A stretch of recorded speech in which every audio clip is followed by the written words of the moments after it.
with a very strange disease. Actually, it took us many years to get him diagnosed right. First, they were saying it was frontotemporal degeneration, then they were saying this, and I kept pushing because some of the symptoms were very specific. And finally, we got into a research center at UCLA, and they said, yeah, he has a very rare disease called PSP, progressive supranuclear palsy, and it will take away all his abilities one by one. And yeah, I watched him die for 8 years. He lost his ability to walk, he lost his ability to talk, he lost his ability to swallow for 8 years. He was praying to God that God will let him rest. And for 5 years I took care of him myself, trying to raise him with belts and things. And then I couldn't do it anymore, and so we brought caregivers to our home who lived with us for the next 3 years, taking care of him. He passed away last year.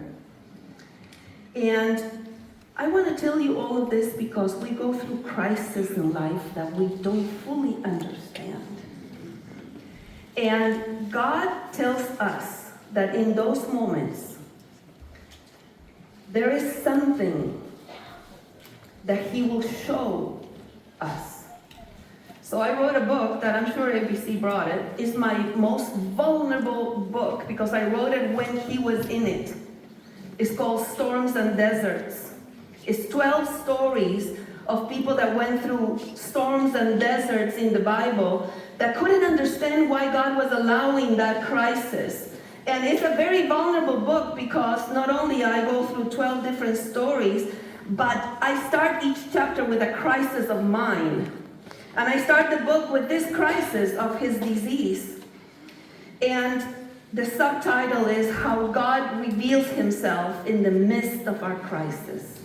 There's things that God will show you in the middle of your worst nightmare that He cannot show you when you're in good times. And the question is, will we trust Him when we don't understand Him? Will we trust Him when things are going exactly the opposite of what we wanted?